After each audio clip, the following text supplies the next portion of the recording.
Welcome to episode 1 of the Jobbocast, recorded Friday the 10th of February 2017. This time I want to talk about potential games that haven't been announced yet for the Nintendo Switch, but I think would be really great. I probably won't use that as the title because it's really long. Anyway, let's get started. It's now about 3 weeks until the Nintendo Switch is released, just less than 3 weeks in fact. I've got my pre-order in, getting very excited now.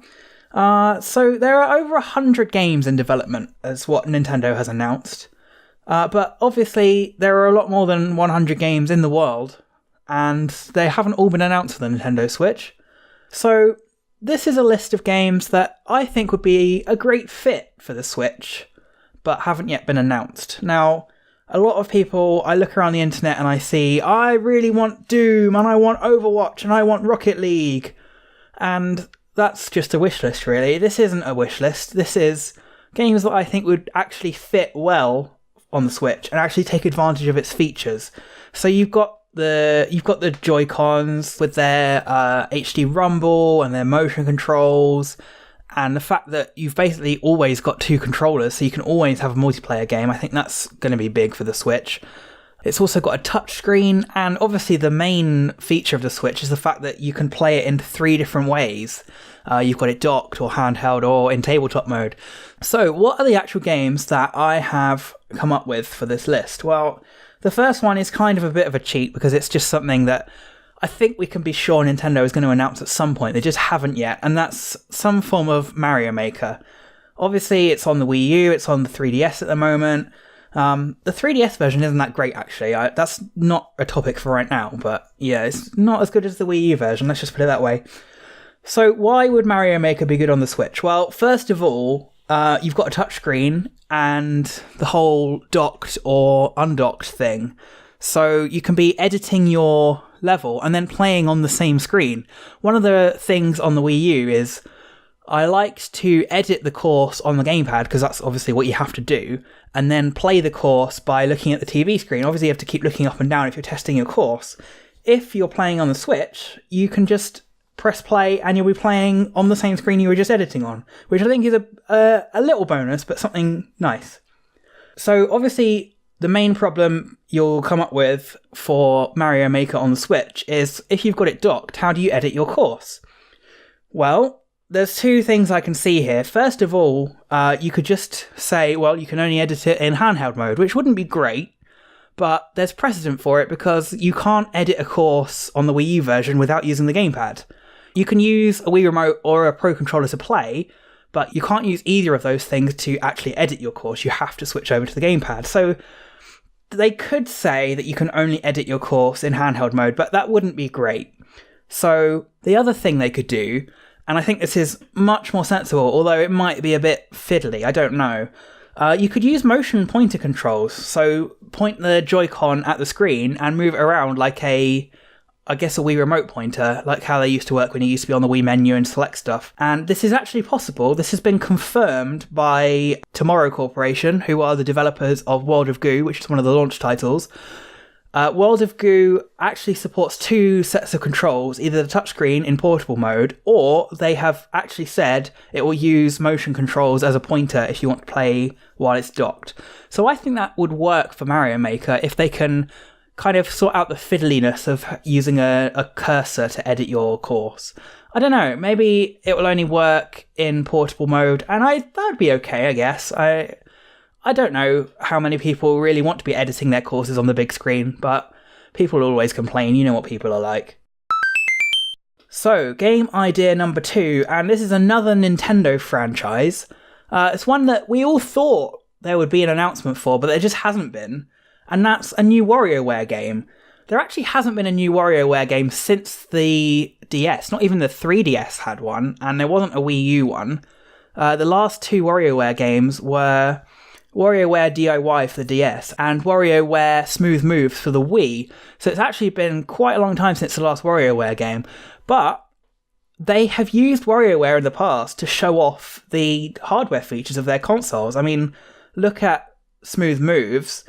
the whole point of it is that you're using the Wii Remote in all different ways and wiggling it around and pointing it at stuff and moving it backwards and forwards. And the little games in that game are so simple, but it's teaching you how to use Wii Remote in all different ways. So if they can get something similar to that for the Switch that shows you all the different things your Joy-Cons can do, I think that would be really good. And people are going to say, oh, that's what 1-2 Switch is for. That's a bunch of mini games where it's using the Joy-Cons in a different way each time.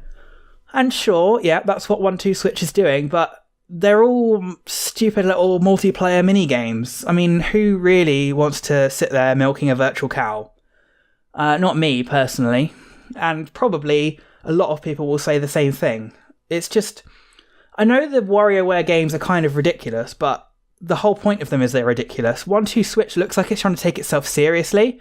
I mean, you look at those tutorial videos that play before each minigame, and it just seems like they're trying to take it so seriously when you're sat there virtually milking a virtual cow. So, I don't know. I think if you take 1-2 Switch, you take the ideas of 1-2 Switch, and you turn it into a WarioWare game, I think you get something really good. And the other thing is, you'd get a game that is designed to show off the features of the Switch and the features of the Joy-Cons specifically, and you don't have to look like a donut milking a virtual cow in front of other people. You can just play it by yourself, and you might feel a bit silly. I mean, I know if I feel a bit silly with some of the moves you have to do in WarioWare for the Wii, but I mean, that's part of the point, isn't it? But still, you don't have to milk virtual cows. And I know I've been mentioning virtual cows a lot, but it's really, really stupid. So, what could you do on the Switch that would make WarioWare a good game? Well, first of all, you've got a lot more options for games than you did on the DS or the Wii, because you've got two Joy-Cons. You can have games that involve using two hands.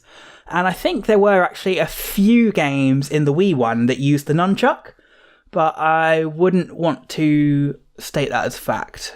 So yeah, you've got these two Joy-Cons. You can hold them in different ways. You can hold one in each hand. You can put them in the grip to use them together. You can hold one Joy-Con sideways. And I think if what they did was, if they had each stage, because WarioWare's split up into stages where each stage has its own set of mini-games that will come up.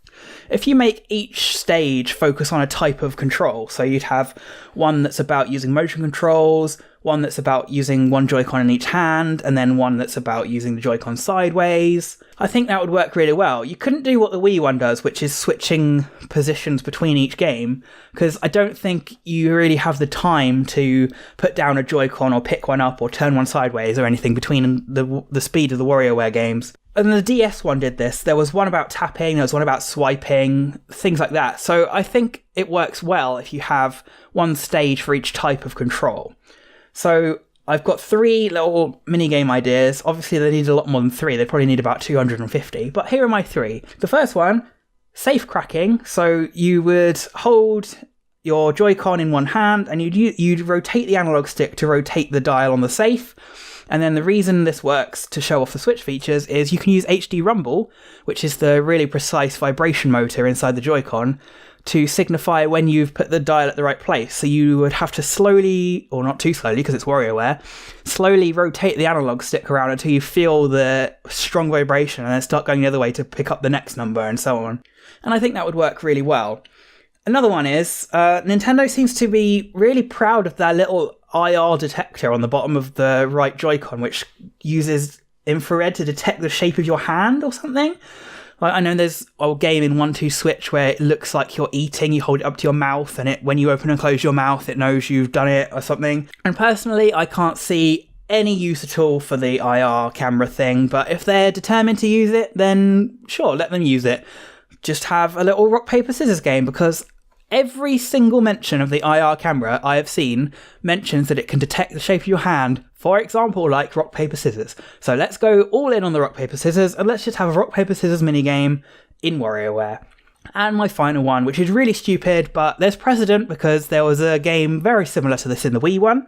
You hold one Joy-Con in each hand, and you have to flap like a bird. And that's it. That's all you have to do. And you must know WarioWare, you must know the types of games, and that kind of fits in, I think, just having to flap like a bird. I mean, there's one where you have to sharpen a pencil. I mean, it's not really involved micro games, are they? So that's WarioWare. I think it could be a lot better than 1-2 Switch if they actually make it. which is looking a bit doubtful. Okay, game number 3.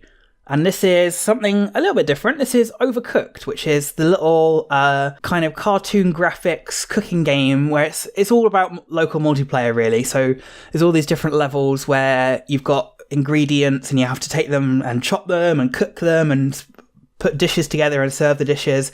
And the whole point is that it's like a local co-op game. So I think this will be really good for the Switch because, as I said earlier, because you've got 2 Joy-Cons, you've automatically got 2 players. And that works really well for Overcooked because I think that game is most fun when you're playing with multiple people.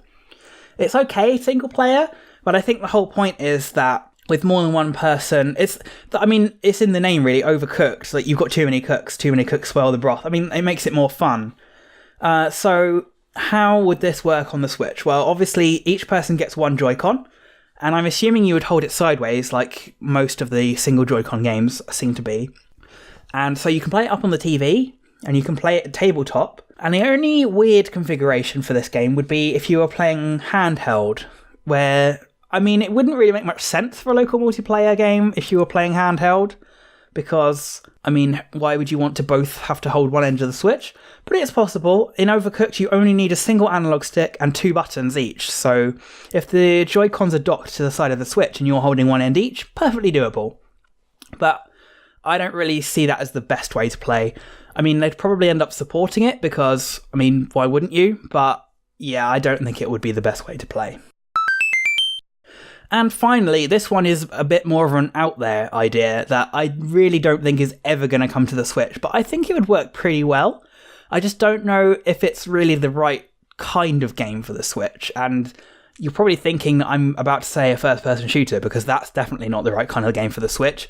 But actually, well, it is first-person, but it's not a shooter. This game is The Witness. And if you don't know what The Witness is, go play it, unless you don't like puzzles. Because literally, that game is just puzzles. If you don't like puzzles, you will hate yourself for playing it. So why is this good for the Switch? Well, it's actually got pretty simple controls. All you have to do is you've got dual analog sticks to move and look around. And then the only other thing you need to be able to do is activate and then use puzzles. And puzzles are all based on drawing lines from one point to another, following rules.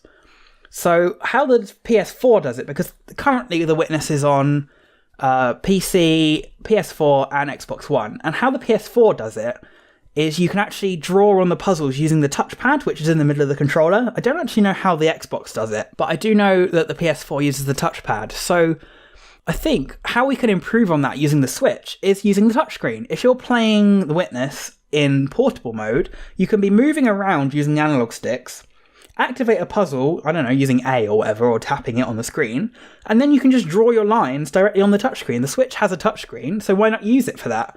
I can't see there being many touchscreen-only games for the Switch, so I think you kind of want hybrid controller/touchscreen games, and this would be perfect because you don't need the touchscreen during walking around sections.